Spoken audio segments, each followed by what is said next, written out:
9 months ago, I uploaded a video explaining we were going on a nostalgic journey.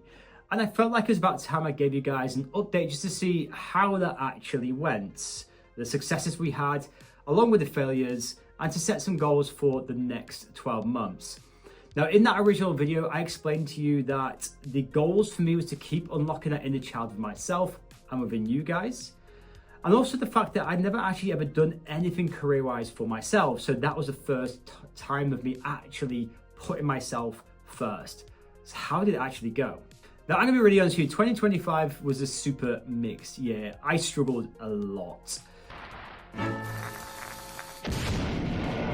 And if you go back and watch that video, you can kind of see that in my eyes at the time.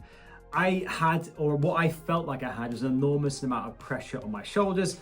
I felt almost kind of like slightly kind of like paralyzed, and I had like this fog in my head. Just to be really clear, it wasn't depression. I wasn't depressed. I am coming up to my 10-year anniversary of beating depression. I think it's like in May this year. So I'm incredibly proud of that, because I always define depression, for anyone who may be watching this who has it, is when you are depressed, when you're in that moment, and for me it lasted 9 months, you're a superhero, because just to get through it is hard. The outcome, when you beat it, that's when you get your superpowers, and I wouldn't be where I am today without that. But nonetheless, the pressure, the financial pressure I mentioned in the first video about being at the peak of life when it comes to the lack of time that you have and the financial pressures. I say lack of time because 2 kids, jobs, partners, trying to keep everything balanced is hard in itself. Mixing the highest mortgage costs I'll probably ever have, because I'm at that stage in my life. 2 children in nursery, and the cost of living, which we all know is just spiraling. Like, we'd all love to have the 90s cost of living again. It just felt a lot. And with that, my brother's 2 years older than me, and our birthdays are on the same day. It's probably the coolest thing about me, or one of the coolest things about me, is like, it's just super weird, freaky, and we've got an amazing connection. And we also kind of work similar. We both will just do the hours of work. We don't really think about it, we'll just do it. And he had a stroke, and it appears to be stress related. It was really quite severe, where like he might not actually make it. And at the time he was 36, and that just scared the crap out of me. I'm not gonna lie to you. I was super stretched at the time. I was trying to be #1 dad, #1 husband, #1 in the business that I actually have, #1 content creator, #1 friend, #1 son to my own parents that I still thankfully hear. It just felt like a lot. And with that, I was actually just trying to keep myself physically fit. It all just kind of like was quite overwhelming. So before I actually run through what actually happened, this video that I watched from this lady called Kristen, I'm gonna link her in the bio. Help me just to understand. And the video is about millennials not perceiving time to be linear. I'm gonna have to look at the screen for this, so please bear with me, but just listen to what she said, how I was feeling in that moment. She explained in a paragraph. It was amazing. So I'm going to paraphrase a little bit. So she said that millennials don't experience time how other generations do. We were raised in a glitch in reality. It's really where we were told to go to school, to get the degree, to get the job, to then get the house, have the wife or husband and the kids. And it was all in a very predictable line, because that's how it was for previous generations. And instead, we lived through economic collapses, technological accelerations, and constant social comparisons, with once-in-a-lifetime events happening every 3 to 5 years. So what this does to time perception is the future just stops feeling guaranteed. And when the future feels unstable, the nervous system collapses inwards. It's why we experience urgency and paralysis at the same time. It's why a year can feel like a week, and writing an email can feel like 3 business lifetimes. We don't experience time as linear, we experience it as pressure. Pause quickly there. And the paralysis piece in that, and the urgency, was exactly how I felt in that video. I had urgency, but I was almost paralyzed at the same time. It was quite remarkable, really, how she articulated it in one paragraph. And when I watched that video, it's got 2.4 million views, like 500,000 likes. I looked at that and thought, I'm not the only one who will feel like that. You guys watching this may have felt like that. So just please understand, that's normal. Because I thought I was like, for an early midlife crisis, I just felt like it's actually wrong with me. But apparently in the comment section from what she said, it's very normal. As we catch up and finish with what she said, you can watch her old video, like I said, in the link in the bio. So we millennials have got a pressure to catch up, a pressure to optimize, a pressure not to fall behind, to succeed, rest, and reinvent ourselves all at the same time. Now here's a really important part. Millennials are the first generation to be forced to track time consciously. We're hyper aware of age, of lost time, of how fast things change. Not because we're obsessed with youth, but because time stopped behaving. So our relationship became more vigilant. So the good news for millennials is we are wired for dimensional time, meaning we are excellent at pattern recognition, feedback loops, and non-linear learning. We're very good at integrating the past while shaping the future, but only when we stop trying to force time to behave like it did for previous generations. So linear time rewards stability and dimensional time rewards coherence, which we are actually built for. All of that is the reason why I actually think that millennials are so obsessed with nostalgic content, by the way. So all of what she said there, it kind of encapsulated it for me really nicely. And she finishes by saying, and this is how I felt at the time, if you've ever felt frozen, rushed, and behind, it's because we were built for a time that the world hasn't fully caught up with yet. And once we stop fighting that, time stops chasing us. I just felt that was really powerful what she said. I'm hoping because it helped me, it helps so many people on TikTok, that if you're watching this, maybe that will just help you. So with this in mind, let's talk through the goals for 2025, like for the 12 months when I actually did that video. So if we went back to January before I uploaded my nostalgia journey first video, so I think that was like 9 months ago, go back to January, my first goal for YouTube for the whole of 2025 was to get to 10,000 subscribers. So thankfully, we smashed that target. We 10x that target, which is just insane. We're sat here right now on 102,000 subs. We're about to hit 103,000. We're like maybe 40 subs away. So first of all, thank you. And I'm gonna say thank you a couple of times in this video, so just please persevere with me. I can't achieve any of this without you. So thank you so much for ever liking, commenting, and subscribing to any of my videos. It means the absolute world to me. And I wouldn't be on this journey unlocking memories or releasing that inner child without any of you guys. So just again, thank you. Now, with every rise in life, often there is a fall, and there was a quick sharp rise and a quick sharp fall for me. So let's go back to March. So as I uploaded that video, I think I was at about 40,000 subscribers at the time, and I'd just been accepted onto the YouTube Partner Program. For people that don't know, the YPP, just to shorten it, is how you get monetized on YouTube. So there are two vehicles to get there. One avenue is to get to 10 million short views and 1,000 subscribers, and the other one is to get to 4,000 long formatted video views with 1,000 subscribers. And we smashed that. We're at 50 million views in a month, which was just insane on shorts. So we were quickly monetized, and I went hard. For the next, I think it was like 3 weeks, I smashed the content. I was doing like 4 or 5 videos a day, creating so much content. My brain, when I kind of get engaged in something, I could be sat there for like 15, 16 hours. And I was sat in my office right here, all these content generation ideas, how to improve things. And then I got an email from YouTube. And the email from YouTube was removing me from the YouTube Partner Program. No warning, YouTube are pretty ruthless. The reason why was they called all the shorts that I was doing reused content. Now, what they actually mean by reused content was they deemed all my content to be low quality. So it really sucked because it's not low quality, it takes a long time to create that content, but because it's not got me in the videos doing like a commentary overview of them, they just basically didn't accept the shorts as views for what they believe views should be.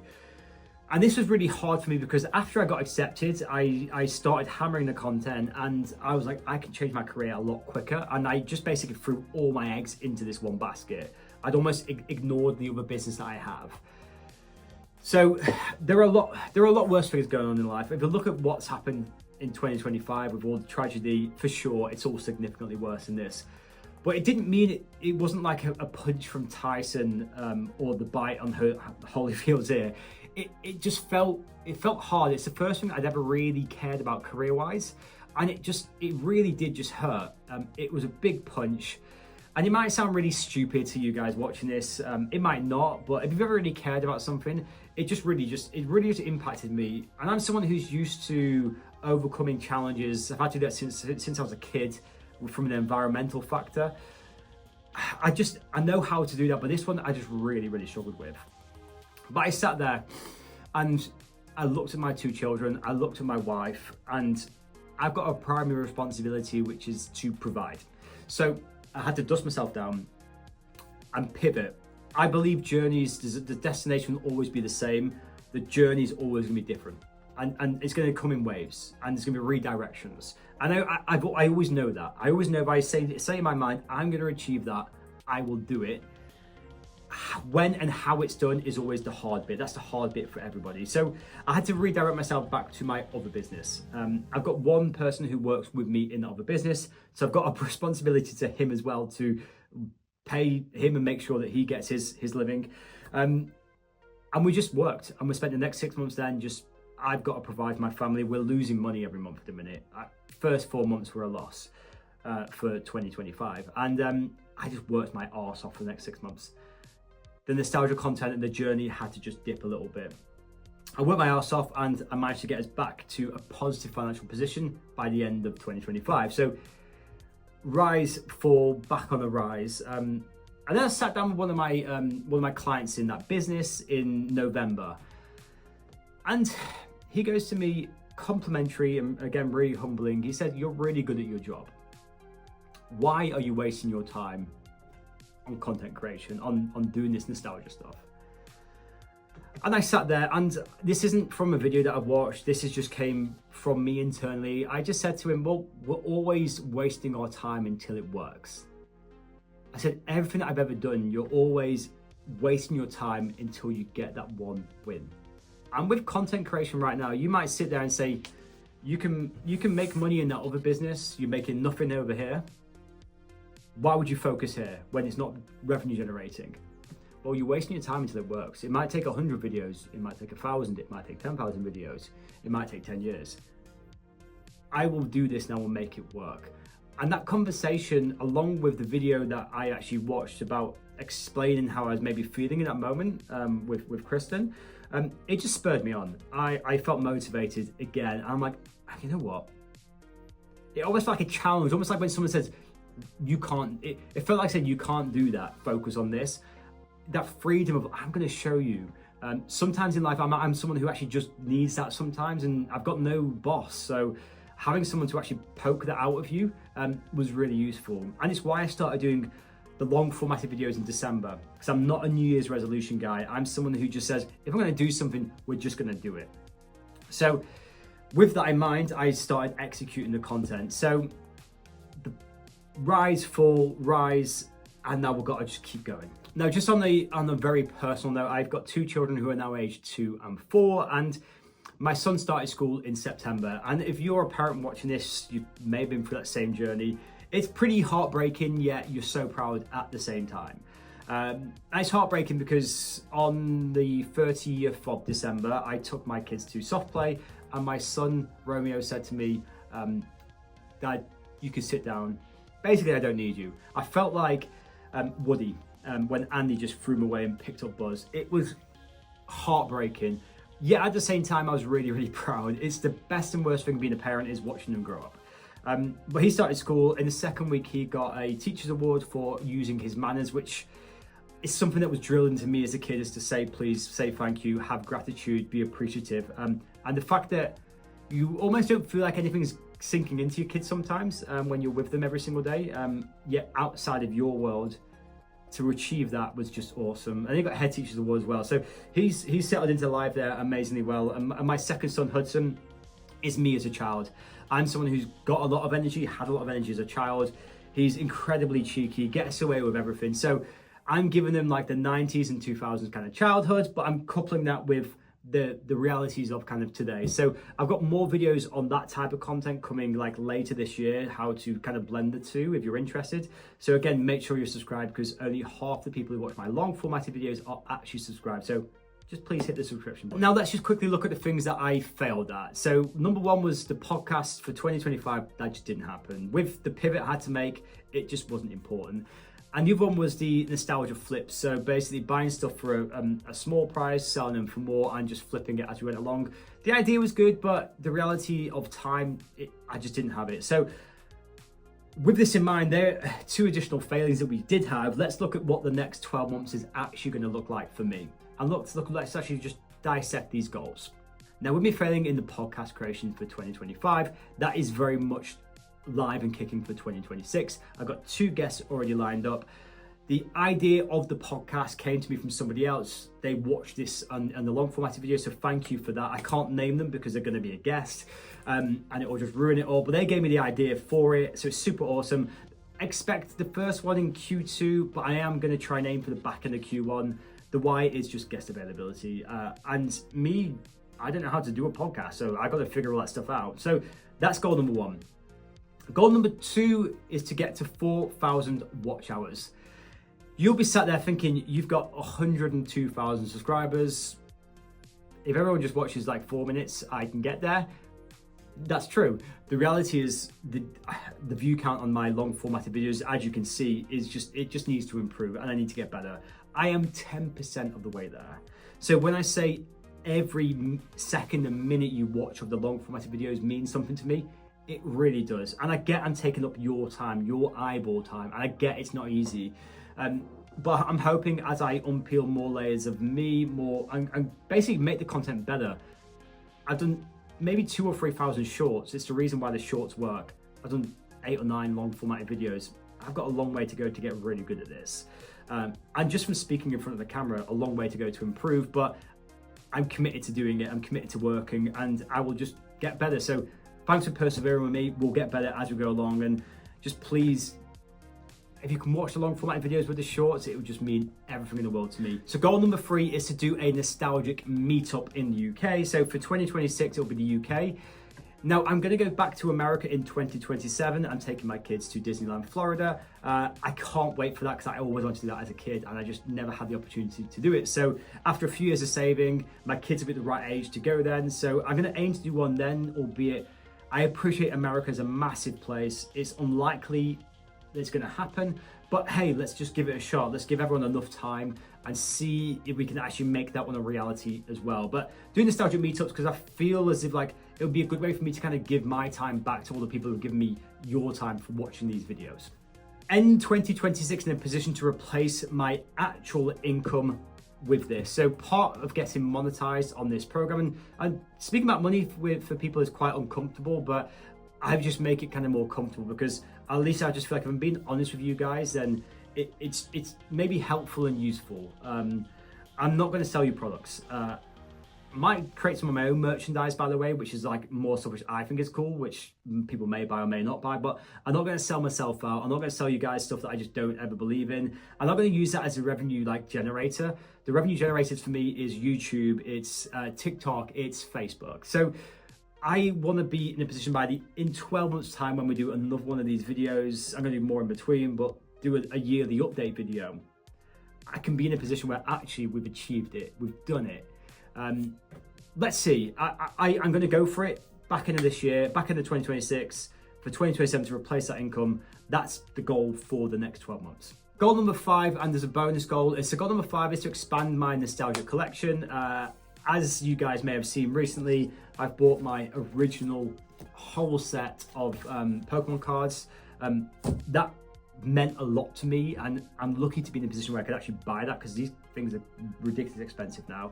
I bought a new TV recently, an old new TV, weighs a ton. All the VHS tapes. So there's stuff that I've got a video coming out on that again recently. So there's more stuff that I'm expanding in my nostalgic collection. So, and I'm going to show you guys just all the cool stuff that we're actually just doing, getting my nostalgia room set up as well in more depth.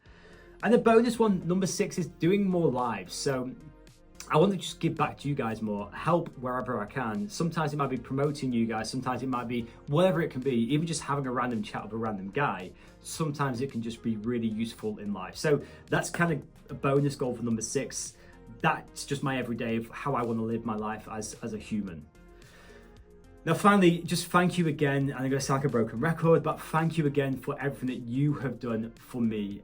It means, honestly, everything. we've got a long journey to go on. I want us all to go on this journey together. I want us all to win. I want us all to just be able to kind of like do this, be part of this. So just thanks again. Don't forget to like and comment on the videos. My long formatted videos don't get many likes. They get lots of comments, but not a lot of likes. So please can you just keep that up and keep giving me ideas in the comment section. What you guys don't see is every comment that you make on a short or a long formatted video is inspiration for me.